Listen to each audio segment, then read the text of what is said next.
Queridos irmãos, a paz do Senhor, que bênção de Deus poder estar aqui com os irmãos para mais uma pré-aula da Escola Bíblica Dominical, classe adultos. Hoje, queridos, a lição de número 8, lição que tem por título O Avivamento Espiritual no Mundo.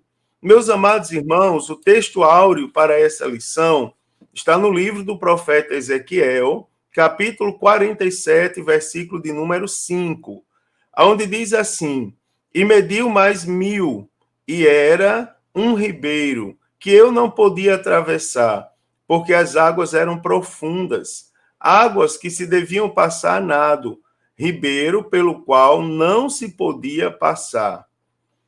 A verdade prática para essa lição diz: somente por intermédio do movimento do Espírito Santo, o mundo pode experimentar o verdadeiro avivamento espiritual. A leitura bíblica em classe para essa lição está em 2 trechos do livro do profeta Ezequiel. Primeiro, no capítulo 37, dos versículos 7 ao versículo de número 10, diz assim: Então profetizei como se me deu ordem, e houve um ruído enquanto eu profetizava.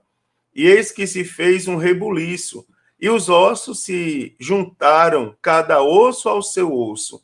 E olhei, e eis que vieram nervos sobre eles, e cresceu a carne, e estendeu-se a pele sobre eles por cima, mas não havia neles espírito. E ele me disse: profetiza ao espírito, profetiza, ó filho do homem, e dize ao espírito: assim diz o Senhor Jeová: vem dos 4 ventos, ó espírito, e assopra sobre estes mortos para que vivam. E profetizei como ele me deu ordem. Então o espírito entrou neles, e viveram e se puseram em pé, um exército grande em extremo. Também no capítulo 47 do livro do profeta Ezequiel, vamos ler dos versículos 1 ao 5 e também o versículo de número 9. Diz assim o versículo 1: Depois disso, me fez voltar à entrada da casa, e eis que saíam umas águas de debaixo do umbral da casa, para o oriente, porque a face da casa olhava para o oriente, e as águas vinham de baixo, desde a banda direita da casa, da banda do sul do altar. E ele me tirou pelo caminho da porta do norte, e me fez dar uma volta pelo caminho de fora, até a porta exterior, pelo caminho que olha para o oriente. E eis que corriam umas águas desde a banda do oriente.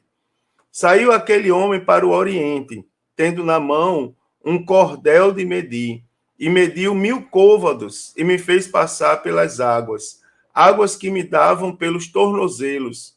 E mediu mais 1000, e me fez passar pelas águas, águas que me davam nos joelhos. E mediu mais 1000, e me fez passar pelas águas, águas que me davam pelos ombros.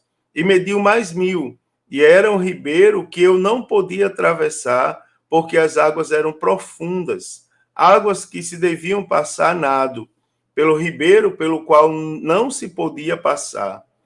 E será que toda criatura vivente que vier, por onde quer que entrassem, esses 2 ribeiros viverá, e haverá muitíssimo peixe, porque lá chegarão essas águas e sararão, e viverá tudo por onde quer que entrar esse ribeiro. Os objetivos da lição são explicar, não é, de forma ali breve, mas entendível aos irmãos, o avivamento no tempo do profeta Ezequiel, identificar os grandes avivamentos no mundo e mostrar que os avivamentos mudam o rumo da história. Queridos, como comentário inicial e motivacional essa lição, nós não podemos deixar de falar para os irmãos, não podemos deixar de lembrar que é extremamente necessário cultivar uma boa expectativa da parte de Deus, né? E lembrar os irmãos que o Espírito de Deus não age por força nem por violência, não é? A gente tem, por exemplo, o exemplo do profeta Elias, aonde os profetas de Baal, eles clamavam, se retalhavam, e não havia sinal algum do céu.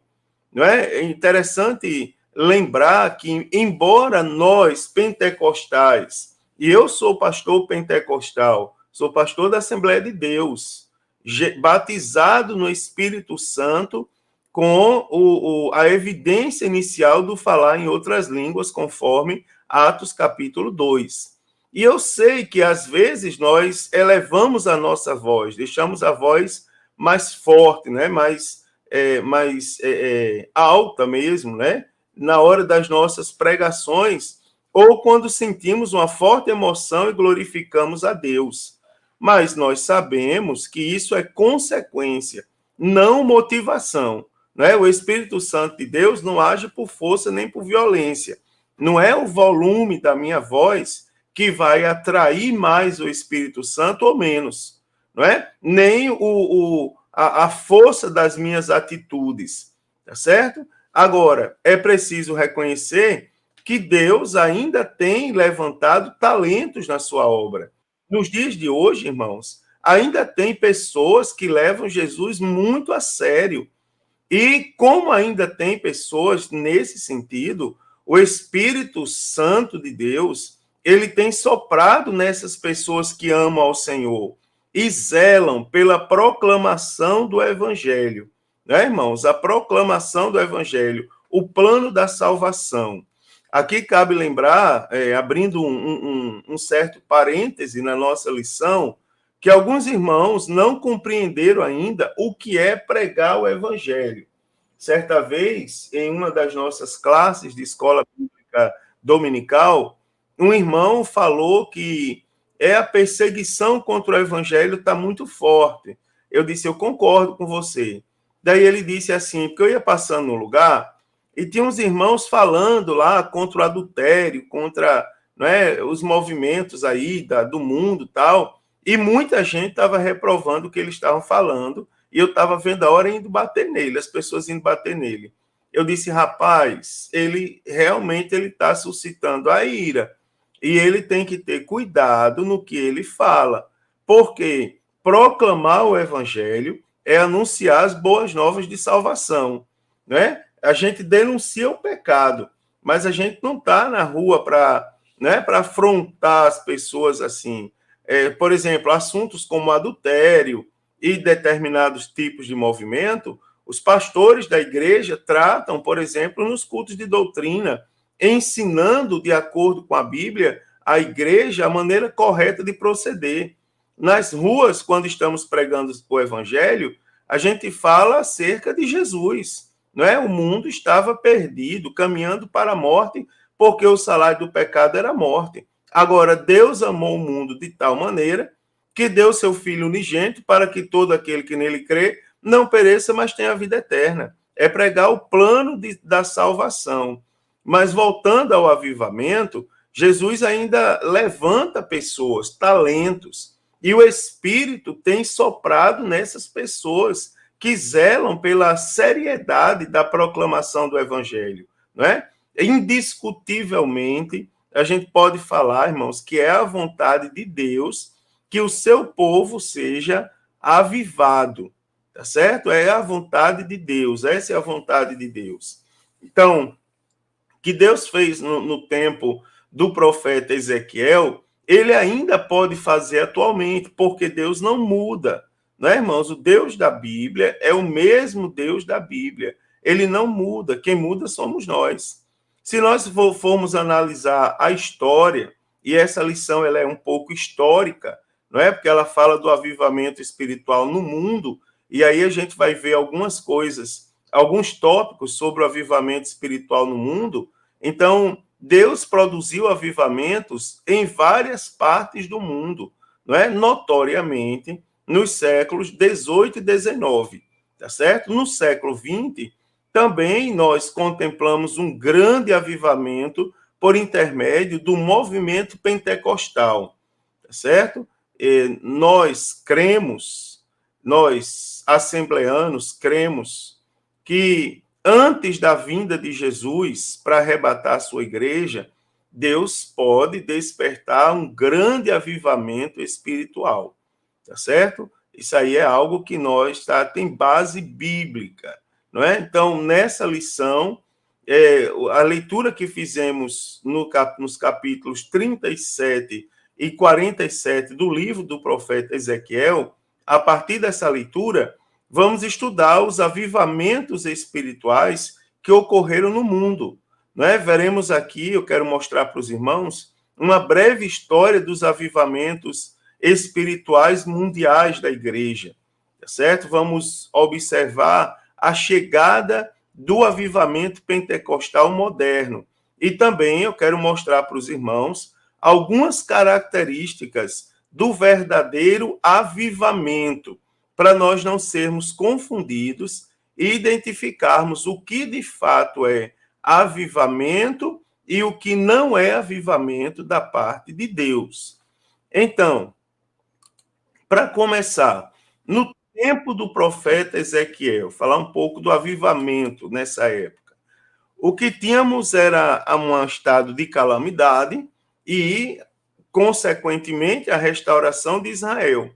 Né? O profeta Ezequiel, lá do capítulo 6, capítulo 8, capítulo 9 do seu livro, ele alerta o povo a respeito dos juízos de Deus contra a desobediência, o estado de desobediência e apostasia que se encontrava em Israel. Então, você observa que era um caos, era uma calamidade.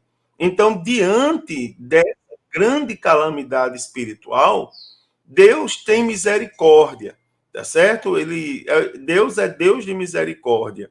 E ele poupou o povo da destruição total e restaurou a nação eleita. Lá em Ezequiel 37, versículo 21, nós lemos que: mas eu poupei por amor do meu santo nome a casa de Israel, a casa que Israel profanou entre as nações para onde foi. Então a gente observa que por infinita misericórdia e amor do seu próprio santo nome, Deus foi lá, né, irmãos, e restaurou, tá certo? A casa que Israel profanou entre as nações. Um outro exemplo interessante aqui, na época do profeta Ezequiel, é a visão do vale dos ossos secos. O profeta Ezequiel recebe essa visão, não é? E essa visão, como nós estudamos no trimestre passado, ela era uma representação do estado espiritual do próprio povo de Deus, tá certo? Então, para esse povo, Deus, ele dá uma ordem a Ezequiel, para Ezequiel profetizar sobre os ossos secos. O que havia ali? Havia nesse caso, irmãos, uma promessa, né, de um grande avivamento nacional. Então, depois que o profeta Ezequiel profetizou, ele contemplou um grande milagre em sua visão. Né? Ezequiel 37:10 diz: profetizei como ele me deu ordem, então o Espírito entrou neles e viveram e se puseram em pé um grande exército, né? Um exército grande, né? Em extremo. Então era a chegada de um grande avivamento espiritual sobre a nação de Israel, indiscutivelmente, né? O Espírito colocou as pessoas de pé. Em outra oportunidade, eu chamei a atenção dos irmãos e eu disse aos irmãos que a função do Espírito, né, é a comunicação direta com Deus.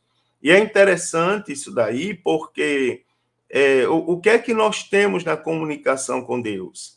Um dos aspectos de quando o homem está ligado com Deus, quando ele está em Cristo, é que ele é uma pessoa viva. Ele é uma pessoa que as pessoas percebem vida nele, não é? Então, a pessoa que tem o Espírito Santo de Deus é uma pessoa avivada, é uma pessoa viva, é uma pessoa cheia do Espírito Santo. E também a visão do rio das águas purificadoras, né? Em Ezequiel 47, o que nós temos agora é que o profeta Ezequiel viu um homem que possuía um cordel de medir nas mãos, com o qual mediu a distância de 1.000 côvados, que é aproximadamente 450 metros. E fez o profeta passar pelas águas que chegavam em seus tornozelos. A cada etapa de 1.000 côvados, o profeta Ezequiel andava nas águas do rio e as águas iam ficando mais profundas, né? Primeiro, nos primeiros 1.000 côvados pelos joelhos, depois mais 1.000 côvados pelos ombros e, por fim, atravessou a nado, porque não podia mais ficar de pé. Então, ele já se sentia mais distante do solo. Esse rio não era qualquer rio. O rio que o profeta Ezequiel passava era um rio que causava muita produção na agricultura, né, na piscicultura, ou seja, na criação de peixes, e dava vida em tudo por onde passasse, né? Indiscutivelmente, a visão desse rio, irmãos, era um grandioso avivamento que a nação de Israel haveria de experimentar pela misericórdia de Deus, tá certo? Então, nós temos aqui a profecia de mais um grande avivamento, né? Você imagina aí o avivamento chegando, não é, em forma de rio, o rio correndo e trazendo vida novamente, sarando, não é, irmãos? Para a glória de Deus. Na prática, todos nós sabemos que é isso que acontece para a glória e honra do nome do Senhor Jesus. Agora eu quero falar um pouco sobre os grandes avivamentos no mundo. Preste bem atenção que essa parte da lição ela vai ser bem histórica a partir de agora, nos tópicos 2, 3 e 3. Primeiro, na Europa. Segundo o autor da lição, houveram períodos em que o continente europeu estava em situação idêntica ao povo de Israel no contexto de Ezequiel 37 e 47. Ou seja, o momento era de incredulidade e profunda apostasia. Então, pela misericórdia de Deus, mais uma vez, não tardou, não é, irmãos, para Deus usar pessoas cheias do Espírito Santo para clamarem e perseverarem por um avivamento espiritual. O que o Senhor queria naquele momento era avivar o velho continente, né? Era avivar, trazer um avivamento ali no continente europeu. Assim, nós podemos citar aqui, de acordo com a lição, na Alemanha, não é, por volta de 1722, o conde Zinzendorf liderou os morávios num fervor missionário que se espalhou pelo continente europeu e chegou até a América. Não é? Com sua ênfase na religião do coração, houve nesse período um grande despertamento na busca pelo poder de Deus, principalmente voltado para as missões mundiais, não é? Glória a Deus por isso. Na Inglaterra, por volta do ano 1740, John e Charles Wesley e George Whitefield, não é, atuaram com grande fervor missionário, buscaram o poder de Deus, a unção do Espírito e pregaram contra o formalismo sem poder das igrejas daquele tempo. Um grande avivamento desceu sobre a nação inglesa naquele período. Também no país de Gales, não é? Evan Roberts, um adolescente de 13 anos, conforme a história, reuniu seus colegas e lhes falou da visão que recebeu de Deus num domingo, não é? Dizendo que enviaria um avivamento, mas todos precisavam abandonar a prática do pecado.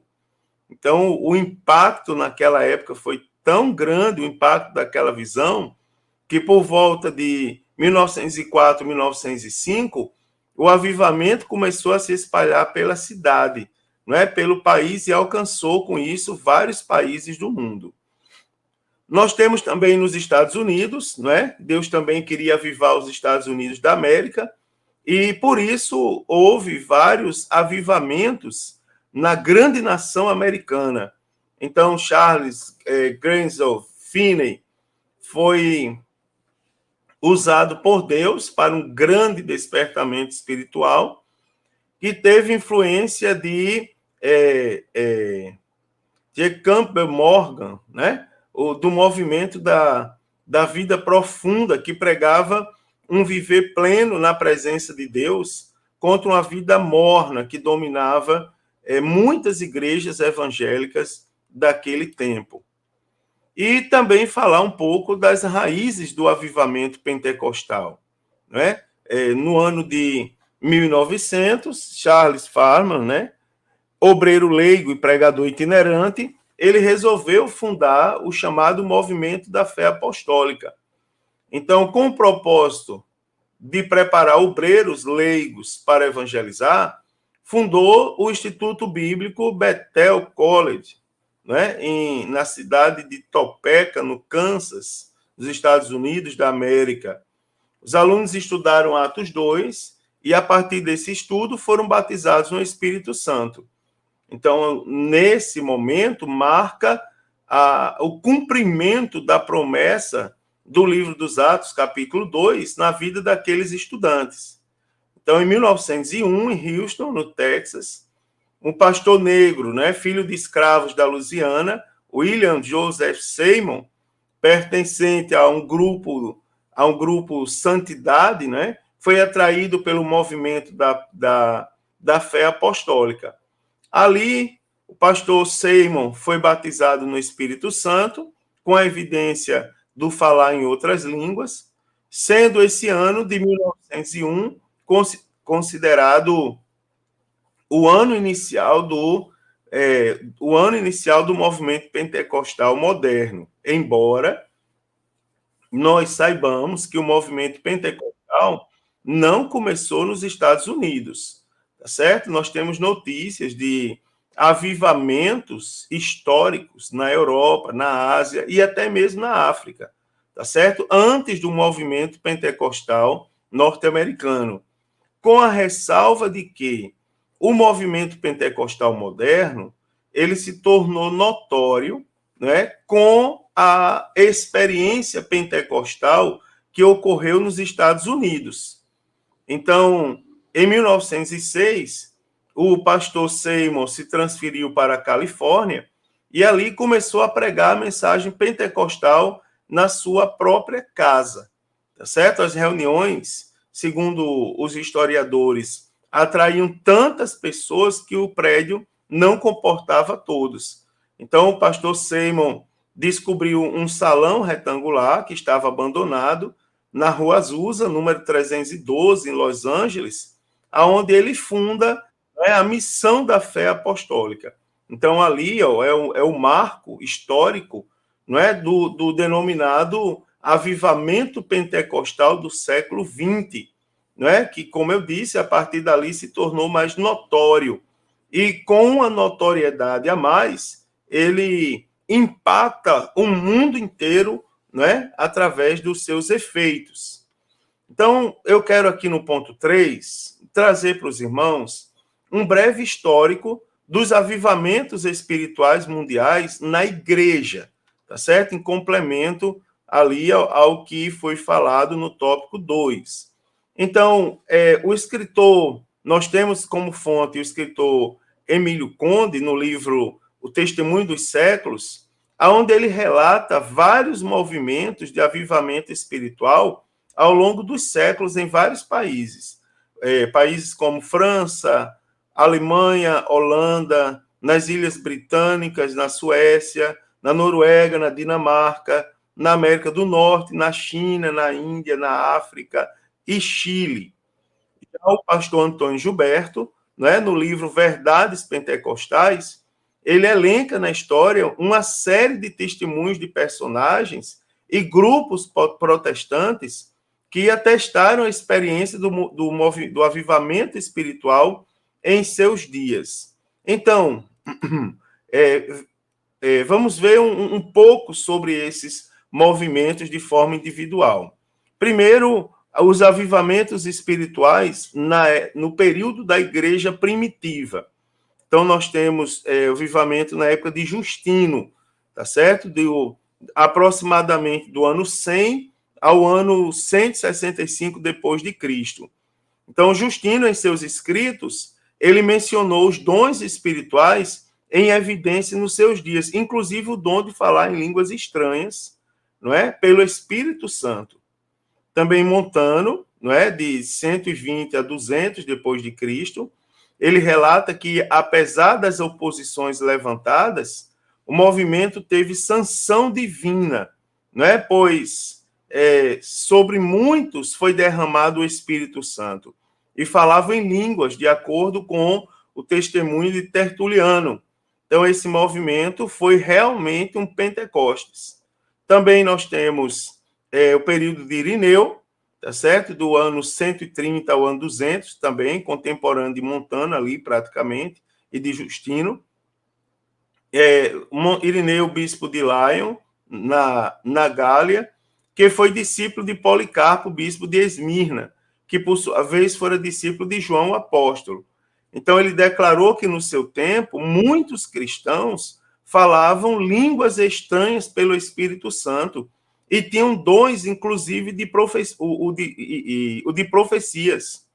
Né? Também Tertuliano, do ano 160 ao ano 212, Tertuliano, nascido em Cartago, no norte da África, ele viveu intensamente a promessa da efusão do Espírito e fez-se arauto da mensagem pentecostal.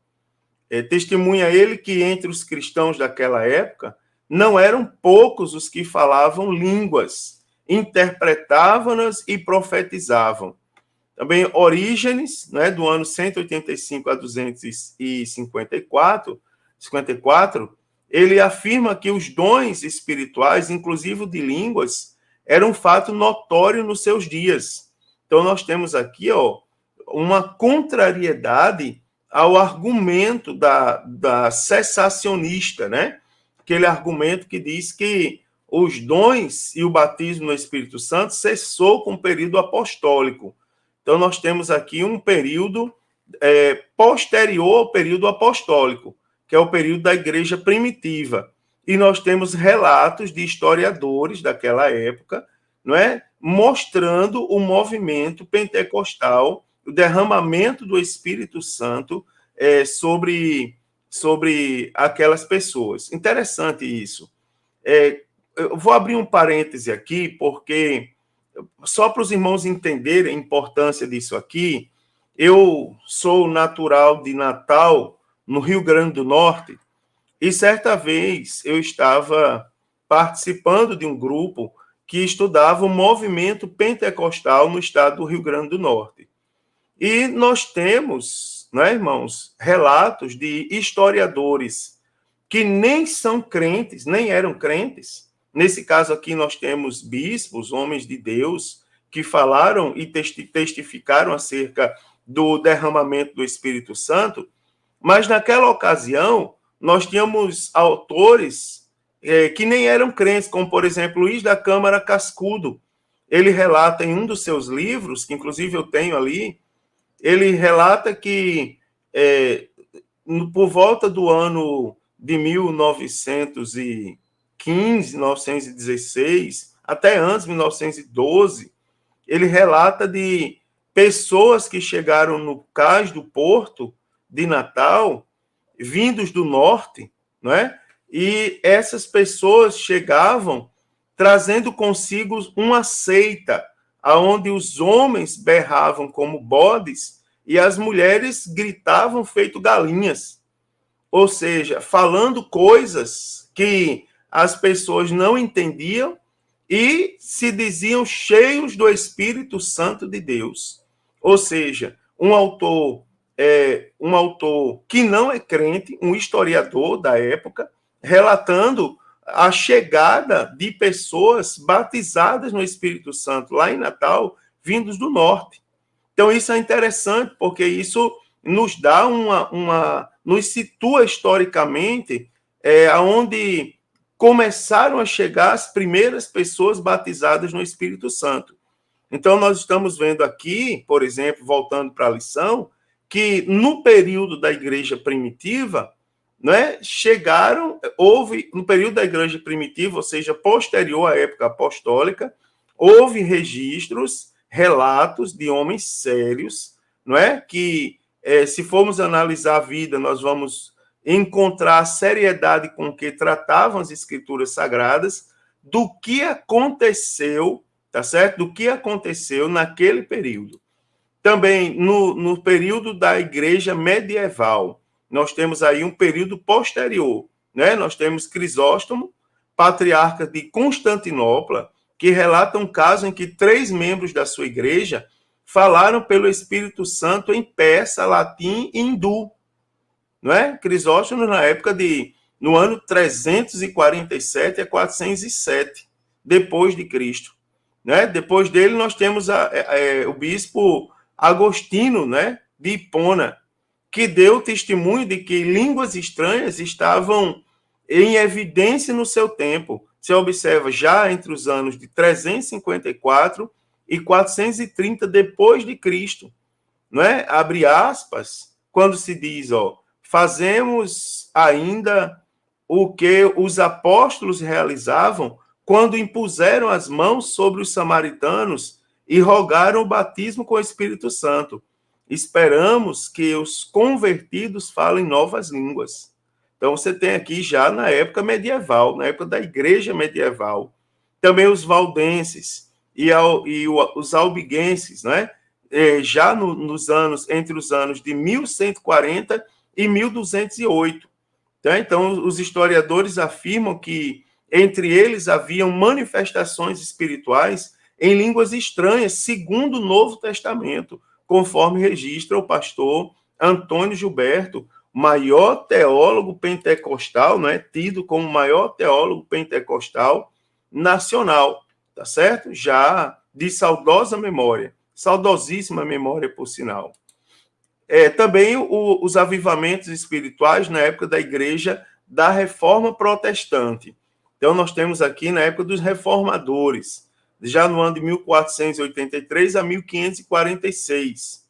Você observa, inclusive, que nessa época aí o Brasil já tinha sido descoberto, né? Então, na época do Frei Martim Lutero, falava em línguas e profetizava conforme o depoimento do Dr. Jack Dee, eminente professor e historiador batista do Seminário Teológico de Dallas. Então, essa informação também é encontrada nas obras de História da Igreja Alemã, do historiador Sohr, e Pentecostes para os dias de hoje, do pastor Emílio Conde. Também os anabalistas, não é? Já no ano de 1521 a 1550, não é? Havia entre eles manifestações do Espírito, inclusive dons espirituais e línguas estranhas, como registra a história. Já na época dos huguenotes, né, de 1560 a 1650, que diz que durante a perseguição aos huguenotes, a partir de 1685, havia entre eles os que falavam em línguas transbordantes de fervor espiritual. Glória a Deus.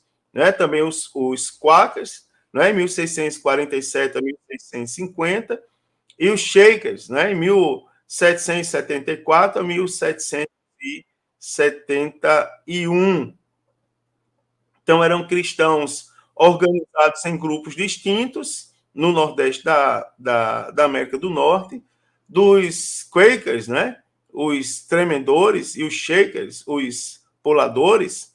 Diz a história da igreja de Philip Schaff que esses grupos haviam manifestações de dons espirituais, inclusive de línguas estranhas. Então, a gente observa aí, no decorrer da história, né, da história crescente, uma vez que a história depois de Cristo, a história crescente, nós vemos aí o movimento do Espírito Santo, do avivamento, no decorrer da história. Também no período da Igreja Moderna, nós temos já entre os anos 1703 a 1791, não é, o John Wesley, tá certo? Do livro História da Igreja, de Philip Schaff, edição de 1882. Diz que esses metodistas pugnavam por uma vida santa e muitos tinham dons espirituais e falavam línguas estranhas, do qual quase um século depois surgiu o atual movimento pentecostal moderno.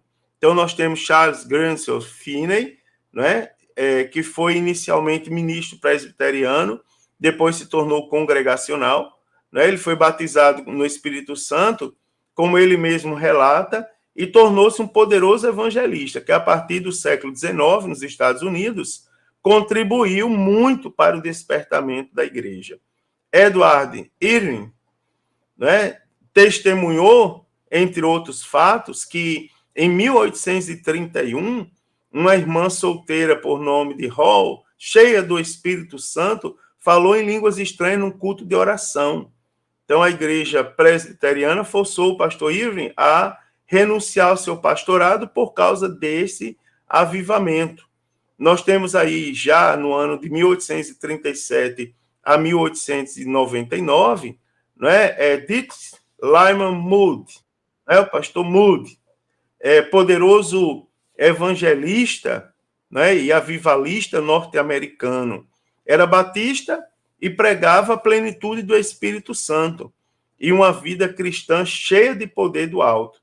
Então, o pastor Moody pregou à tarde no auditório da Associação Cristã dos Moços, e em pleno culto houve manifestação de línguas e profecias. Nós temos Evan John Roberts, né, dos 15 aos 26 anos, ali entre 1878 e já 1951, ele não perdeu um culto ou uma reunião de oração. Então, foi nascido e criado no sul do país de Gales, né, no Reino Unido, e o seu coração fervia com o desejo de ser cheio do Espírito Santo. Então, foi tão grande o impacto daquele desejo que o avivamento ele começou a se espalhar pelos países de Gales e contagiou, alcançou, não é? Por causa disso, vários países do mundo. Veja que coisa maravilhosa, né, irmãos? A evolução ali.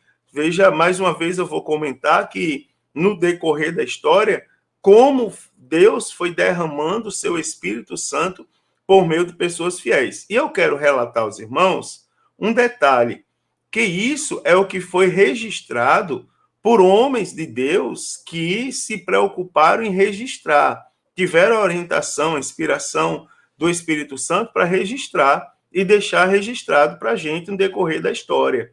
Agora, com certeza, não é, irmãos, indiscutivelmente observando esses relatos, houveram outras manifestações espirituais, seguramente falando, não é? Que não foram registrados, mas com certeza houveram. Né? Nós temos prova quando ouvimos os historiadores, os pais da igreja, relatarem em seus escritos, tá certo?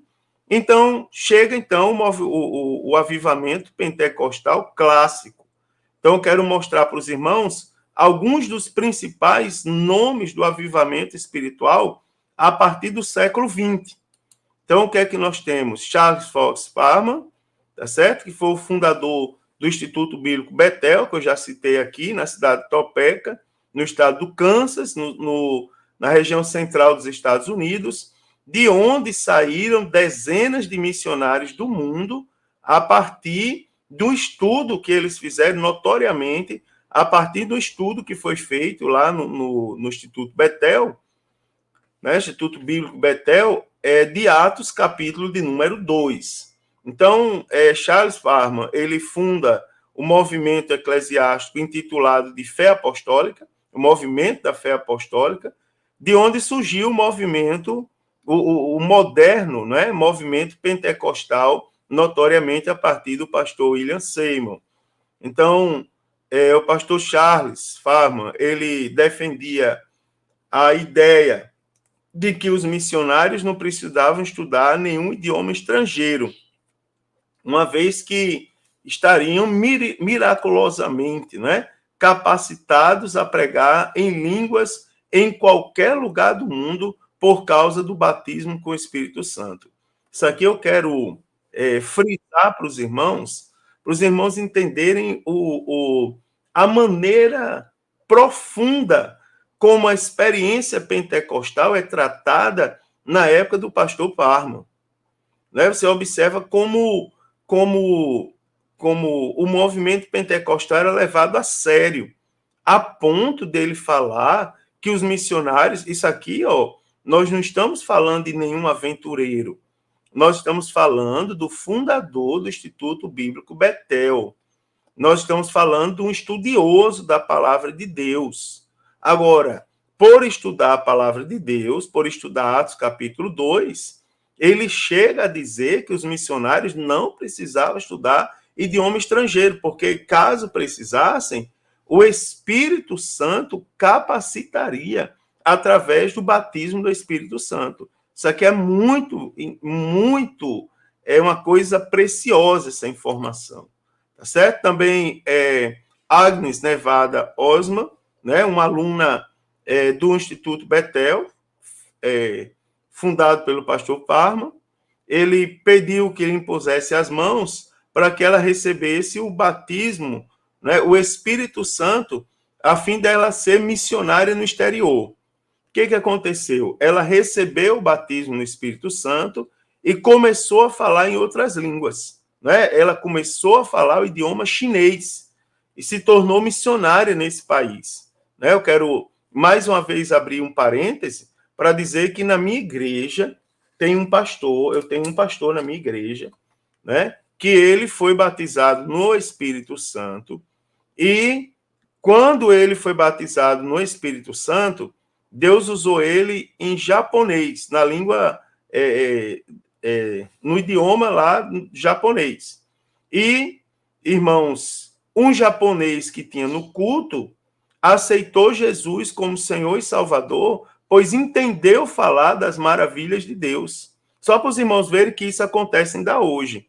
Também, outro dia, nós estávamos num culto extremamente avivado, notoriamente avivado pelo Espírito Santo em nossa igreja, e, de repente, eu convidei para fazer a oração final do culto. E ele veio e começou a orar em espanhol. Não é? Ele não fala espanhol, mas começou a orar em espanhol.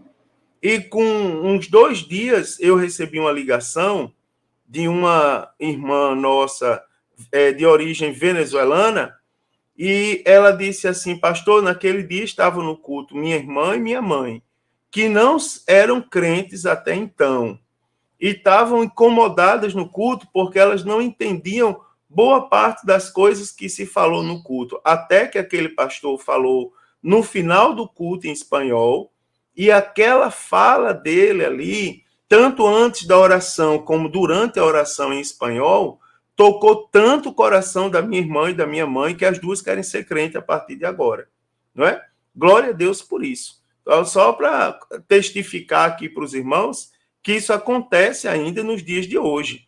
E por que não se está falando do avivamento contemporâneo? Por que não citar o pastor William Joseph Seymour, não é? Tido como um dos maiores avivalistas do século XX, a partir da maneira como Deus usou lá na Rua Azusa, em Los Angeles. Então, as famosas reuniões lá da Rua Azusa, elas começaram em abril de 1906, no antigo prédio da Igreja Episcopal Metodista Africana, número 302, lá no centro de Los Angeles. Então, aquela igreja passou a se chamar Missão da Fé Apostólica, que inclusive foi o primeiro nome da nossa igreja, a Assembleia de Deus em solo nacional, lá em Belém do Pará, tá certo? Foi a Missão da Fé Apostólica. Também Charles Harrison, muitos pioneiros pentecostais que receberam o dom de línguas na Rua Azusa, em 1906, eles ajudaram a propagar o avivamento pelo mundo. Então, Masson tornou-se fundador da Igreja de Deus em Cristo. E essa igreja enviou dezenas de missionários por várias nações, implantando igrejas e fundando diversos ministérios. Também William Howard Durham, outro peregrino da Rua Azusa, tá certo? Então, depois que recebeu o dom de línguas, em 1907, ele retorna à sua cidade e conduz milhares de norte-americanos e canadenses ao movimento pentecostal. Do seu círculo de seguidores, que em 1907, Missão Avenida Norte, em Chicago, saíram, por exemplo, de lá os missionários Daniel Berger e Adolf Gunnar Wingren, que iniciariam, então, a propagação do pentecostalismo no Brasil, tá certo? Também nós temos Thomas Barth, pastor metodista da Noruega, que se tornou conhecido como apóstolo pentecostal para a Europa setentrional e ocidental. Ele viaja pela Suécia, Inglaterra, França e Alemanha, dando início ao movimento pentecostal nesses países. Então, sob sua liderança, líder como Levi Petrus, né, da Suécia, que atuou em solo nacional, né, Jonathan Paul, na Alemanha, Alexander Wood, na Inglaterra. Então, eles ajudaram a impulsionar o avivamento, esse movimento pentecostal. De Chicago, por sua influência, o movimento expandiu-se rapidamente para o Canadá, Itália e América do Sul. Então, o movimento chega nos Estados Unidos, no Brasil, na Argentina e também na Itália. John Graham Lake, né, que foi poderosamente usado por Deus na África do Sul, pregando o evangelho com sinais sobrenaturais. Esse fundou duas igrejas pentecostais grandes e também de grande influência, uma igreja de brancos com o nome Missão da Fé Apostólica e uma igreja com africanos com o nome de Igreja Cristã de Zion, que é a igreja maior, tá certo, na África do Sul. Então, no fim dos seus 5 anos da África do Sul, o trabalho resultou em mais de 1.250 pregadores, 625 congregações e mais de 100 mil convertidos. Então, você observa isso aqui, o resultado de 5 anos de trabalho na África do Sul. Irmãos, isso é ou não é resultado do mover do Espírito Santo? Não é isso? Agora, um breve registro aqui da mudança histórica, não é, promovida pelos avivamentos no decorrer da história. Então, os primeiros impactos no mundo. Então, isso aqui, ó, irmãos, é indiscutível, né? Discutivelmente, é um consenso entre os estudiosos a informação de que os maiores avivamentos no mundo, eles trouxeram impactos profundos na política, na economia e na cultura, tá certo? De vários países. Nós podemos observar a diferença dos países que foram colonizados ou influenciados diretamente por esses movimentos pentecostais. Então, a gente pode citar nesse sentido vários exemplos. Mas, por exemplo, nós podemos nos resumir aqui, até por questão de tempo, né? Por questão de resumo da lição, o que ocorreu entre os pentecostais nos Estados Unidos.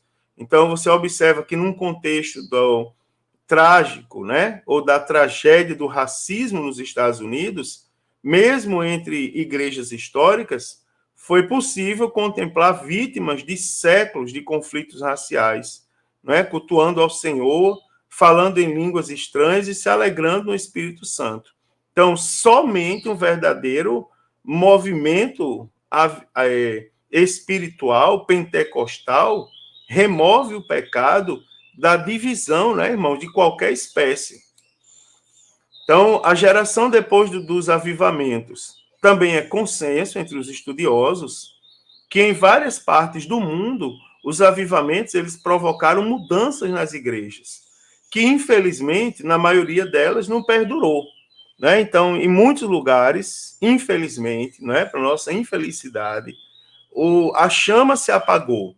Os instrumentos de Deus que incendiaram nações passaram, né? E seus sucessores não tiveram o mesmo ímpeto em manter o fogo aceso, né? Então, ora, o Deus de John Wesley, Charles Finney, William Seymour, ele é o mesmo, irmãos, ele não mudou, tá certo? Ele não muda. Então, mais do que nunca, nós precisamos sentir a mesma necessidade que entre os homens de Deus, que esses homens de Deus sentiram, né? Em seus tempos, para buscar um verdadeiro avivamento espiritual nas igrejas da atualidade. Então, o Espírito Santo, ele deseja avivar o seu povo. Glória a Deus por isso. Mais uma vez, eu afirmo aos irmãos que Deus quer derramar um avivamento sobre o seu povo. E aqui, para concluir, eu quero trazer para os irmãos algumas características do verdadeiro avivamento. Uma vez que a gente está falando de avivamento no mundo, que a gente está comparando ao movimento pentecostal moderno, aos nossos dias atuais, é interessante relembrar para os irmãos algumas características de um real avivamento espiritual, biblicamente falando, tá certo? Isso aqui não é algo denominacional, isso aqui é algo da Bíblia, que a denominação segue, e para a glória de Deus, a nossa denominação segue. Então, as características do verdadeiro avivamento. Vamos lá. Com ampla referência bíblica, nós temos a confissão e o abandono dos pecados. Tá certo? Segundo, a perseverança na palavra. Ó, irmão, de cada tópico desse, há um amplo discurso a ser feito. Não é? Um amplo discurso que os irmãos até já sabem. Então, nós temos confissão e abandono dos pecados, nós temos a perseverança na palavra, nós temos o exercício da comunhão, nós temos a perseverança na oração, a prática do temor a Deus, né? O desprendimento dos bens materiais e o desejo em congregar, né? Então, são aqui, ó, estou trazendo para os irmãos 7 pontos, né? Do verdadeiro avivamento na vida das pessoas. Então, por exemplo, coisas como desprendimento de bens materiais, temor a Deus, a prática do temor a Deus, não só o temor, mas a prática do temor, o desejo em congregar, não é? São características que aparentemente passaram, mas não passaram, tá certo? Elas continuam em plena evidência como requisito para e sinais genuínos do verdadeiro avivamento. Outras características que nós citamos, mas que a prática precisa ser observada, como, por exemplo, a confissão e o abandono dos pecados, a perseverança na palavra. Aqui eu vou abrir o parênteses para dizer que parece um absurdo, mas eu ouvi um sábio pastor, inclusive um deles foi o autor da lição, o pastor Elinaldo Renovato, com quem eu congreguei por algum tempo da minha vida. Ele chegou a dizer que seguramente 97% dos crentes nunca leram sequer a Bíblia pelo menos uma vez. E eu fui até adiante. Certa vez falando, eu disse, tem muitos crentes, e é uma ampla maioria, que infelizmente nunca leram nem o livro de Judas. Né, irmãos? Que não tem capítulo. É tão pequeno que não tem capítulo. É só o texto, uma carta. Então, muitas pessoas nem leram. O exercício da comunhão, né? Uma vez que a individualidade está em alta no mundo, e a perseverança na oração, né, irmãos? As pessoas não oram mais. Então, aqui são características do verdadeiro avivamento que nós devemos buscar, nós devemos lutar por elas. E, para concluir a lição, eu quero reforçar para os irmãos que Deus deseja operar nas igrejas no mundo, tá certo? Deus deseja promover um poderoso avivamento espiritual que sacuda as estruturas eclesiásticas e denominacionais. Então, é preciso, para isso, buscar o batismo no Espírito Santo com fervor, levando em consideração as características do último tópico, do tópico 6 da lição que eu mostrei aqui para os irmãos. Então, que em nome de Jesus hajam sinais, milagres, prodígios e maravilhas em nosso meio. E que o Espírito Santo sopre o avivamento espiritual, me perdoe, e que o uso abundante dos dons espirituais seja real e abundante em nossos cultos. Que lição, né, irmãos? Que lição.